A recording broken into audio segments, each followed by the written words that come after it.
Yo tout le monde, c'est Alexouzd et aujourd'hui on se retrouve pour l'épisode numéro 7 de la série création d'un plugin Sky Defender.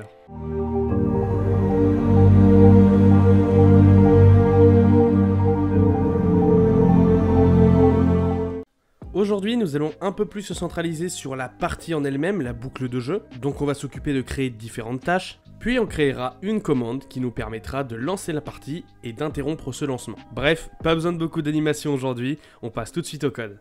Pour commencer, on va créer un nouveau package. Donc, clic droit, New Package, et moi je vais l'appeler Game. Voilà. On va créer 3 nouvelles classes. Donc, la première, je vais l'appeler Game également. Hop. La deuxième, ça va être Start Runable. Donc, ça va être la tâche, la boucle de lancement de la partie. Et ensuite, la tâche donc, de jeu. Donc, Game Runable. Voilà. Alors, premièrement, on se rend dans Game et on va stocker l'instance de notre classe principale. Donc, private final parce qu'elle ne change jamais. Sky Defender instance est égal à Sky Defender.getInstance. On va avoir besoin d'accéder à cette instance plusieurs fois. Donc, au lieu à chaque fois de réécrire Sky Defender.getInstance, on aura juste à écrire instance. Ensuite, on va avoir besoin de stocker une instance de notre classe Start Runable qu'on va faire juste après. Donc, Start Runable, on va l'appeler Start Runable également. Et pareil pour Game Runable. Voilà. On va définir le constructeur de la classe Game. Donc si vous êtes sur IntelliJ, vous pouvez faire Alt-Insert et vous sélectionnez Constructor ici. Sinon, vous pouvez le faire à la main. Donc moi, Alt-Insert Constructor et je fais Select None. Voilà, on va créer une nouvelle instance de chacune de nos deux classes et les attribuer. Donc this.startRunable va être égal à new startRunable. La même chose pour GameRunable. Voilà, on crée une nouvelle instance. On va maintenant commencer par le lancement de la partie. Donc on se rend dans startRunable. Et ici, c'est une classe qui va étendre, donc qui va hériter de la classe BucketRunable. Donc extends Bucket Runable. On va nous demander d'ajouter la méthode qui n'est pas encore implémentée, donc on fait Alt-Entrée, ou alors vous la faites manuellement, Implement méthode, et c'est le Run. Donc ici, juste pour rappel, on a le petit Override, qui signifie qu'on va redéfinir une méthode qui se trouve dans une des classes parents. Alors, avant ça, on va avoir besoin de quelques petites choses, des attributs. Donc, on va d'abord avoir besoin d'une classe game. Donc, on va demander dans le constructeur, qui va être final, elle ne changera pas. On va avoir besoin d'un attribut booléen, que je vais appeler starting. Donc ça va tout simplement permettre de savoir si la partie est déjà en train de se lancer ou pas. Ensuite, un entier countdown. Donc ça va être le compteur qu'on va décrémenter chaque seconde. Donc, par exemple, on va commencer à 30 secondes. Et toutes les secondes, on va décrémenter cette valeur. On crée le constructeur, donc pareil, Alt-Insert Constructor, et ici on va demander du coup une instance de game. Alors, on a un problème, c'est normal. Je vous rappelle que dans Game, on a défini une nouvelle instance, sauf qu'ici maintenant on demande des paramètres. On demande une instance de game, donc ça va tout simplement être this, qui va faire référence à cette classe-ci. Ok, alors maintenant starting, par défaut, à quoi il va être égal? À false tout simplement, parce que dès qu'on lance le plugin, la partie n'est pas en train de se lancer. Countdown, par défaut, ça va être égal, donc là vous mettez ce que vous voulez, moi je vais mettre 30. Donc il va falloir attendre 30 secondes pour que la partie se lance. Ensuite, on va remplir la méthode run. Donc nous, notre tâche, on va la répéter tous les 20 ticks, donc toutes les secondes, du moment où on lance la partie jusqu'à ce qu'elle soit lancée. Donc on aimerait bien des petits messages sympas, du genre la partie va commencer dans 30 secondes, 15 secondes, 5, 4, 3, 2, 1, etc. Donc on va pouvoir le définir ici. If, donc si, countdown, donc notre compteur, va être égal à 30, voilà, ou countdown va être égal à 10 par exemple, ou, et là on pourrait mettre est égal à 5, est égal à 4, est égal à 3, mais on va faire quelque chose d'un peu plus court. Donc si le countdown est plus petit ou égal à 5, et que le countdown est plus grand ou égal à 1. Hop, ça va être plutôt dans l'autre sens, plus petit ou égal à 5, et supérieur ou égal à 1. Alors, si c'est le cas, qu'est-ce qu'on va faire? C'est très simple, on va envoyer un message dans le chat. Donc bucket.broadcastMessage. Et là, on va avoir besoin du coup de notre fichier lang. Donc on va aller dans lang, et on va ajouter, hop, après préfixe, un message qu'on va appeler game launch countdown, virgule. Vous vous doutez bien qu'on va devoir le mettre dans le fichier config, enfin pas config, pardon, mais lang.yml. Hop, donc on a dit game-launch-countdown. Donc moi je vais écrire en jaune lancement de la partie dans, et là je vais mettre en vert et en gras entre accolades. Donc là ça va être une valeur qu'on va devoir modifier, countdown, seconde, entre parenthèses S, et en jaune un petit point. Voilà. Voilà, après vous mettez vraiment mais ce que vous voulez. Donc là, ce fameux countdown, on va devoir l'ajouter dans notre lang.value. Enfin, dans notre lang value, pardon. Donc ici, countdown. Countdown. Voilà, une petite virgule et c'est bon. Alors, ce qu'on va pouvoir faire du coup, c'est envoyer lang.getPrefix. Donc on va avoir notre préfixe. Et ensuite lang.gemLaunchCountdown.get.replace. Et ici on va mettre, qu'est-ce qu'on veut remplacer? Bah, ça va être dans langValue.countdown.toName, virgule, par le countdown, tout simplement. Hop, je vais le mettre juste en dessous pour que ce soit un peu plus propre. Et ici, il n'accepte pas le int, ici, c'est normal, parce que on demande un string en fait. Donc on va faire integer.toString, comme ceci. On va pouvoir aussi envoyer un petit son à tous nos joueurs, donc on fait une petite boucle for, player, bucket.getOnlinePlayers, donc on récupère tous les joueurs en ligne. Et ce qu'on va faire, c'est player.playSound. Chaque joueur va recevoir un son à la position où il est, donc player.getLocation. Et le son, moi je vais mettre block note, block, et je vais mettre harp. Voilà, vous mettez ce que vous voulez encore une fois. Donc le pitch et le volume, moi je mets 1 par défaut. Voilà, donc ça c'est dans le cas où la partie est en train de se lancer.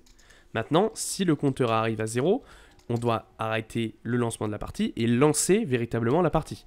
Donc si le compteur est à 0, on va d'abord cancel, donc ça va arrêter la tâche qui est en cours, donc start runable va s'arrêter. Et ici en dessous, on va avoir quelque chose à faire après, c'est start game. Donc quand on met 2 slash précédé d'un message, ça met tout simplement cette ligne en commentaire. Voilà, donc il faut surtout pas oublier par contre de décrémenter le compteur de 1 à chaque fois, parce que sinon ça va faire une boucle infinie. Donc countdown, moins qui signifie du coup enlever 1 au countdown. Nos valeurs là-haut, nos attributs, starting et countdown, ils sont en privé. C'est-à-dire qu'on va pas pouvoir y accéder depuis une classe extérieure. Donc on va tout simplement faire des getters et des setters pour pouvoir les modifier depuis l'extérieur. Donc on fait Alt Insert si on est sur IntelliJ, Getter and Setter, on sélectionne Starting et Countdown et on fait OK. Ok, on a l'air plutôt pas mal, il ne nous restera plus que ça à faire tout à l'heure, mais on va y revenir.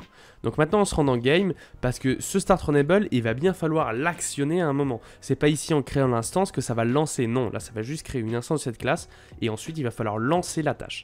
Donc on crée une méthode, public void start countdown, voilà. Dedans on va lancer la tâche, donc on fait startRunable.runTaskTimer. Donc ici on a runTaskLater, c'est pour lancer une tâche après un certain délai. Nous ce qui va nous intéresser c'est runTaskTimer, donc lancer une tâche aussi à partir d'un certain délai si on veut, mais surtout qui va se répéter. Donc hop, on nous demande 3 paramètres, l'instance, donc ça va être juste instance qu'on a défini là-haut. Le délai, donc à partir de combien de temps on veut la lancer, nous c'est dans l'immédiat, donc on met 0. Et tous les combien de temps on veut la répéter, tous les 20 ticks, donc c'est 1 seconde. On n'oublie pas une chose, c'est que là la tâche est lancée, mais il faut bien qu'on définisse starting sur true, donc startRunable.setStarting true. Voilà. Hop. Alors, imaginons qu'on a atteint notre quota de joueurs pour pouvoir lancer, super, la partie se lance. Sauf que maintenant, il y a des joueurs qui se déconnectent. Il faut qu'on interrompt le lancement de la partie. Pour ça, on va faire une méthode stopCountdown, public void stopCountdown. Voilà, on vérifie bien que notre countdown est supérieur, donc .getCountdown est supérieur à 0, parce que sinon ça veut dire que la partie s'est déjà lancée. Si c'est le cas, on va annuler notre tâche, donc startRunable.cancel, on n'en veut plus, et on va redéfinir startRunable là-haut sur une nouvelle instance, tout simplement, de cette classe. Donc là, on va repartir à 0, on va réappeler le constructeur, ça va redéfinir starting à false et countdown sur 30. On va avoir besoin, comme je vous le disais tout à l'heure, d'une méthode pour démarrer la partie. Donc il faut bien dissocier le fait de lancer la partie. Moi, ce que j'appelle lancer la partie, c'est lancer le compteur. Et démarrer la partie, ce sera vraiment... une fois que le countdown est passé, on téléporte les joueurs, bref, on fait tout ce qu'on a à faire et la partie démarre. Donc public void start game. Voilà. C'est d'ailleurs cette méthode qu'on va pouvoir tout de suite appeler dans start runable en faisant un game.startGame. Une fois qu'on veut démarrer la partie. On va avoir besoin encore une fois de plusieurs autres méthodes. Donc pour le moment qu'on va pas remplir mais qu'on va faire après. Public void checkWin qui va permettre de vérifier. Donc imaginons si un joueur meurt et tout. À chaque fois il faut vérifier si la partie n'est pas remportée. Donc c'est ici que ça va se passer. Ensuite une méthode pour si jamais la partie a été gagnée par une certaine équipe ou un certain joueur. Il faut qu'on le dise. Donc on va faire une méthode win. Et on va faire des petits getters. Donc get start runable et get game runable. Voilà. Maintenant qu'on a fait ça, on va s'arrêter un peu là-dessus et on va tout fermer. On va se rendre dans commande et la dernière fois on avait fait une petite commande de join pour alterner notre équipe. Donc on va pouvoir supprimer ça, c'était juste un exemple, je vous l'avais dit. Hop, donc on supprime bien la commande du plugin.yml juste ici, voilà. Et on la supprime bien du registration également. Voilà. On va faire une nouvelle commande qui va s'appeler SkyDefender, tout simplement. If label, donc la commande que le joueur a tapée, est-ce qu'elle est égale à SkyDefender?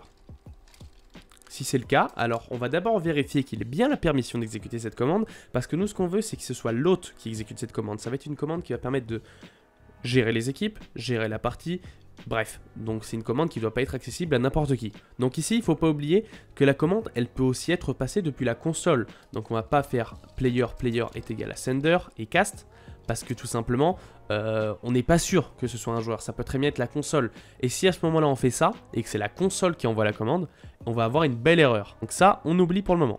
Alors c'est parti du coup, on vérifie que le joueur ait bien la permission, ou plutôt qu'il ne l'a pas. Donc if, sender.aspermission, moi je vais l'appeler skydefender.command. Donc là j'ai bien mis un point d'exclamation pour dire si le joueur n'a pas la permission. S'il ne l'a pas, c'est très simple, qu'est-ce qu'on va faire? On va envoyer un petit message et on va lui interdire la commande. Donc encore une fois, on se rend dans lang et on va créer du coup un message qui permet d'envoyer au joueur qui n'a pas la permission. Commande no permission. Voilà. On l'initialise encore une fois dans lang.yml. Donc alors je m'étais mis où? Je m'étais mis par là je crois. Hop. Commande-no-permission. Et moi mon message ça va être en rouge. Vous n'avez pas la permission d'exécuter cette commande. Voilà. Alors, qu'est-ce que c'est que ce problème de couleur? C'est très simple. Vous voyez bien qu'ici, nos messages, on les délimite par des apostrophes simples. Ici, je veux mettre une apostrophe entre deux mots. Évidemment, lui, il va pas savoir faire la différence comme ça, que c'est pas plutôt la fin de notre message. Donc pour lui, le message, commande nos permissions, ça va être uniquement ça. Nous, on veut quand même pouvoir taper notre apostrophe sans problème. Donc on va tout simplement la doubler. Voilà.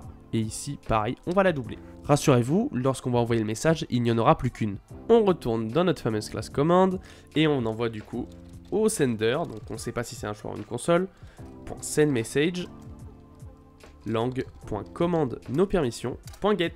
Voilà. Et on n'oublie surtout pas de return false pour que le code s'arrête ici et n'exécute pas ce qu'il y a écrit après. Nous, ce qu'on veut du coup, c'est une commande pour gérer la partie. Ok, on peut gérer la partie, mais pas n'importe quand. Il ne faut pas qu'on puisse gérer la partie une fois qu'elle a commencé, ça n'a aucun sens. Donc si jamais on n'est pas au lobby, on va interdire également l'accès à la commande, même si le joueur a la permission. Donc on va vérifier que si le game state n'est pas lobby, voilà, ce qu'on va faire, c'est qu'on va return false, pareil, on va pas aller plus loin. Encore une fois, le point d'exclamation pour dire si on n'est pas au lobby. Et ensuite, ce qu'on peut faire, c'est un beau commentaire là-haut, pour préciser comment notre commande va être. Donc moi, ça va être /skydefender. Voilà, donc là, je vais vous lister un petit peu les commandes qu'on va faire. Start, donc une commande pour démarrer la partie. Donc, lancer le démarrage de la partie. Après, vous mettez ce que vous voulez. Je vais faire également une commande /skydefender interrupt, donc pour interrompre le lancement de la partie. Pour, hop, interrompre le démarrage de la partie. Et on va en faire d'autres. Pour le moment, on va s'arrêter là pour le commentaire. On y reviendra après. Donc, on regarde ici. Notre commande, elle comporte, dans les deux cas qu'on veut faire, un seul argument. On peut vérifier ici si la taille des arguments, donc la longueur, pardon, des arguments, donc combien est-ce qu'il y en a? Est-ce qu'il y en a qu'un seul? Si c'est le cas, on va faire le code qui est en dessous. Maintenant, on est sûr qu'on a un seul argument. Mais maintenant, qu'est-ce que c'est? Est-ce que le joueur a bien écrit start ou interrupt? Donc, pour s'en assurer, on récupère l'argument en position 0, en indice 0, qui va correspondre au premier argument. Et si son contenu est égal en ignorant la casse, donc c'est-à-dire que les majuscules, on va pas s'en préoccuper, on s'en fout, c'est égal à start, on va exécuter le code qui est ici. Maintenant, on va faire une deuxième vérification. Dans le deuxième cas, si cet argument est égal à interrupt, on va faire tout ce qu'il faut pour interrompre la partie. Pour lancer la partie, première condition, que tous les joueurs soient dans une équipe. Donc hop, on récupère l'instance de notre classe Team Manager. Donc Team Manager est égal à instance.getTeamManager. Et du coup, on va vérifier if teammanager.are_all_in_teams. Est-ce que tous les joueurs sont dans des teams? Nous, ce qu'on veut, c'est est-ce que tous les joueurs ne sont pas dans une équipe? Si c'est le cas, on va pas laisser l'autre démarrer la partie. Donc là, on va devoir envoyer un message. Donc hop, encore une fois, on va dans Lang, commande start players not in team.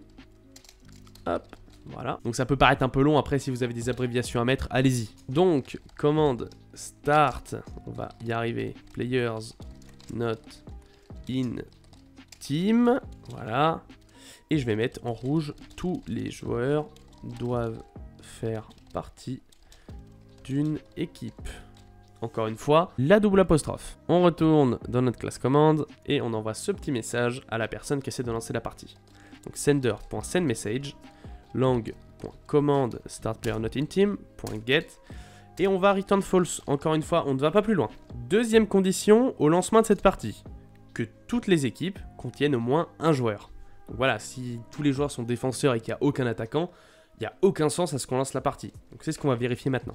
If teammanager.getAttackers.isEmpty, donc si jamais les attaquants sont vides, ou teammanager.getDefenders.isEmpty, encore une fois, on envoie un petit message, lang, alors, commande start, no, et là je vais mettre ATK pour attaquant, parce que sinon ça va être trop long, or def pour défenseur, et je vais envoyer un message en rouge, il doit y avoir des attaquants et des défenseurs pour lancer la partie.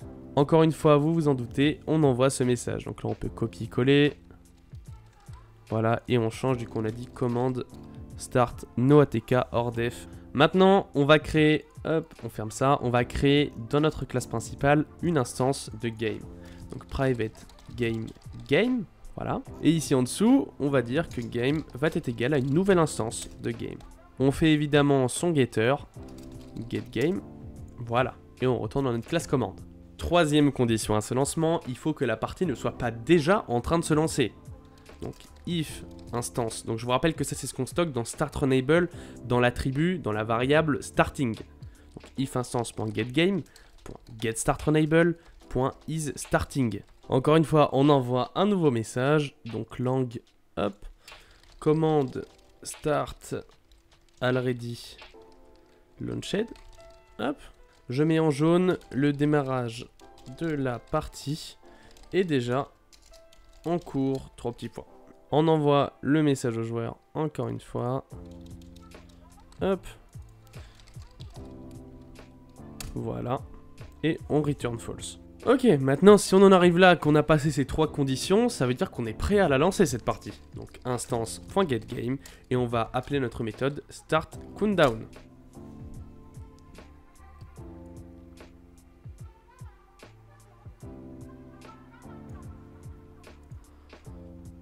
Petit message encore une fois, commande start launch. En vert, vous avez enclenché, voilà, le démarrage de la partie. On envoie le message.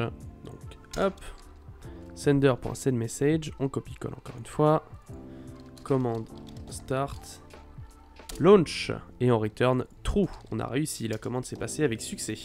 Maintenant, on s'attaque à la commande d'interruption. On n'aura qu'une seule condition ici. C'est très simple, c'est est-ce que la partie est déjà en train de se lancer ou pas. Si elle n'est pas en train de se lancer, on va rien interrompre du tout. Donc si instance.getGame.getStartRunable.isStarting, donc ça c'est est-ce que la partie est en train de se lancer. Nous ce qu'on va dire c'est est-ce que la partie n'est pas en train de se lancer. Commande interrupt not launched. En rouge, le démarrage de la partie n'est pas en cours. Et on envoie ce petit message. Et on return false évidemment. Si on passe cette condition, instance.getGame.stopCountdown. On se rend dans lang. Ici, game stop countdown. En rouge, le lancement de la partie a été interrompu. Et on envoie ce petit message comme au-dessus. Quoique là, c'est un message que j'envoie au sender, mais en fait, finalement, on va même l'envoyer à tout le monde. Donc, bucket.broadcast pour avertir tout le monde que le lancement est interrompu, avec le préfixe devant, lang.getPrefix. Voilà. Soyons fous, on va même faire un petit son à tous les joueurs. Boucle fort, player. Player.bucket.getOnlinePlayers. Comme tout à l'heure, player.playSound. Player.getLocation. Le son, je vais mettre un son de chauve-souris qui meurt. Entity bat death. Voilà. Pareil, le volume et le pitch à 1. On n'oublie surtout pas d'enregistrer la commande juste ici. Commande Sky Defender. On lui mettra une description et tout ça en temps et en heure. Pareil dans Registration. Je vais enlever ça en commentaire. Et je vais mettre Sky Defender. Et bien voilà, c'en est fini pour cet épisode. On ne va pas pouvoir essayer tout simplement parce qu'on n'a pas encore fait de système pour rejoindre les équipes. Et donc vous l'aurez compris, on ne va pas pouvoir lancer la partie étant donné que les équipes vont être vides. La prochaine fois justement, on va pouvoir essayer parce qu'on va faire ce système pour rejoindre les équipes. Premièrement, l'hôte va pouvoir définir les équipes de chaque joueur. Ou alors, il va pouvoir laisser le choix à chaque joueur de choisir son équipe. Donc ça, c'était une configuration qu'on avait mis juste ici, Team Item. Si c'est sur True, les joueurs choisissent eux-mêmes leurs équipes appartenant à un item. Si c'est sur False, c'est à l'hôte de choisir l'équipe de chaque joueur. Pour tous ceux qui sont restés jusqu'ici, je tiens à m'excuser. C'est vrai que j'avais prévu de faire cette série un épisode tous les samedis matins à 10h. J'ai tenu le rythme pendant 1 mois et demi. Et ensuite, voilà, ça fait 5 mois qu'il n'y a pas eu de nouvel épisode. Je m'excuse, j'ai été beaucoup occupé. À la base, j'avais prévu de faire cette série proprement, de tout faire à l'avance, de tout tourner et de faire tous les montages. Et une fois que tout ça a été fini, de planifier toutes les vidéos chaque samedi matin. Malheureusement, il y a eu le premier confinement, donc en mars, et je me suis dit que c'était peut-être l'occasion de sortir cette série. Et ça a été le cas, vous avez été au rendez-vous, le premier épisode est déjà à plus de 2500 vues à l'heure où je parle. Vous avez été très nombreux à me demander quand est-ce que j'allais faire la suite. Là voilà, si ça vous a plu, n'hésitez pas à mettre un gros like. Comme d'habitude, abonnez-vous à la chaîne pour ceux qui ne le sont pas encore pour ne pas rater les prochaines vidéos. J'ai pas mal d'idées en tête, vraiment des nouvelles vidéos qui pourraient vous faire plaisir. Donc je compte sur vous vraiment pour laisser des commentaires sous cette vidéo pour me montrer que vous êtes là. J'espère pouvoir vous dire à la semaine prochaine, ça ne dépendra que de moi. En tout cas, je vous tiens au courant sur le Discord si vous n'êtes pas encore dessus, le lien est en description. Prenez soin de vous et à bientôt.